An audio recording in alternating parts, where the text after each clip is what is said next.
You can see I am smiling, shouting on top of my voice, showing how gratitude and grateful I am to God Almighty who made everything possible. I have a good news. Oh, you always know me to be a carrier of a good news. I want you to bring your chief. Buketoche mana kora gi mege na lo were anyi. Hey, lekwanyi lekwaru, lekwanyi lekwaru, lekwanyi lekwaru. I got you where guitar.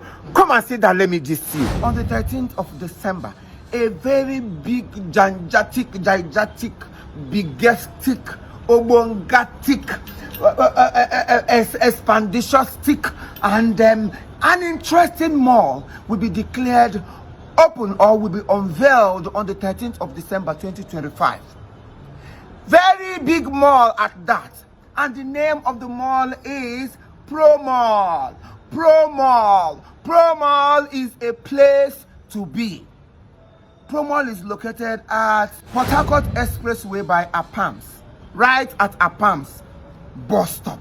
Then look around, you will see one of the biggest malls so far in Owerri. This mall will be declared open on the 13th of December.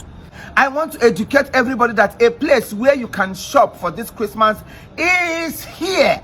Every of your daily needs is being found in a place. Pro Mall. Pro Mall. You see, all this one where we say, you get common one, a shag hit, ndigga shigana, ndigga shigam ab, bata. No, Pro Mall has made it easy for you and I. Enter in Pro Mall or at Pro Mall or inside the Pro Mall. Every of your daily needs is there. Ebiga wagizuruncha, nekanwa, giga ruby, gagasuto akamu, giga ebe gagasutancha. Every of them is in that store. There is a space where you can buy everything is there. I want a lounge, sports lounge. I want a car wash. I want a bush bar. I want a children's playground. Oh my God, children's playground, children's playground, children's playground. Tatareta. Giporo mazi hagaga gupuru chineke egwu na Christmas. Owikporo mazi lota Christmas eke ha bu n'ulo ha na-araga sonto. Take them to Pro Mall. Ebe ha ga-enwe fun fair. Nonga. I want a pharmacy. I want a restaurant. I want a barbing salon. We also have fast food. Ebe na arachaka. Hey! Oga diegu.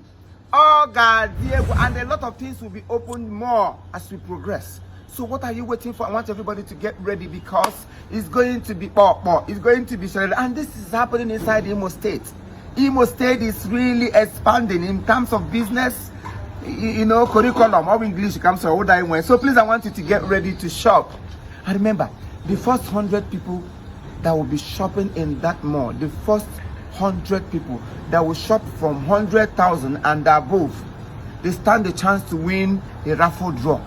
I don't know how it's going to be done, but when you get there, they will educate you the more. So get your dancing shoes, get your ATM card, get everything, equip your bank alert and bank account because gina peak gina akwụgwọ ọ ga-abara onye ukwu bara onye nta onye sala were adị ya ma onye ụkwarali. Imo State, here we come. I have given you the message, then take the message around. Tell your brothers to tell their brothers to tell their brothers, friends and families that Pro Mall is here.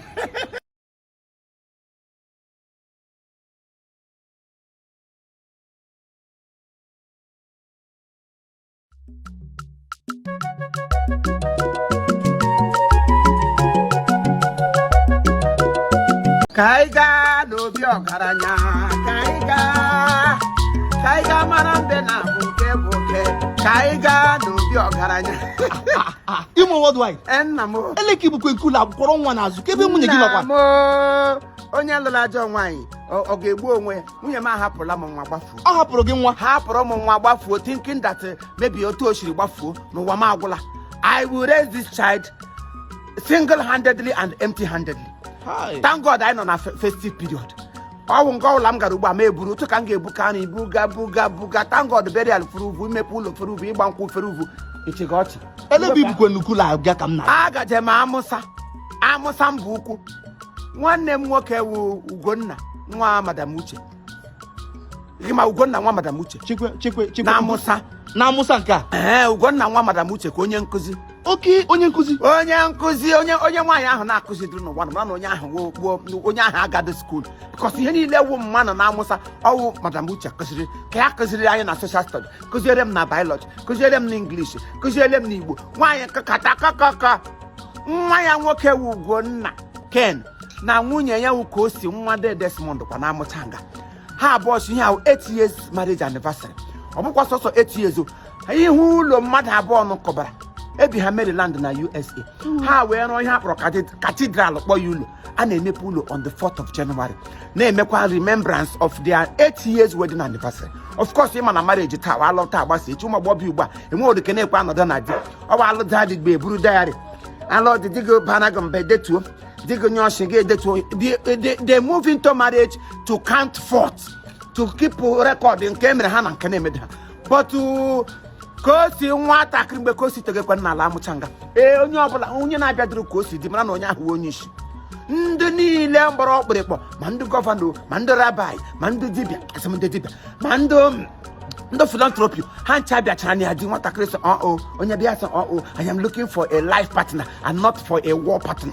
Chineke were nnọọ ugo were Ken ote ozugbo Ken na-abịara ya ahụ nwoke ọma Ken na-achị ya Ken chiote dịka ihe a kpụsara n'Owerri chiote ma anya ka oke nwere ndosid ya sị this is my husband.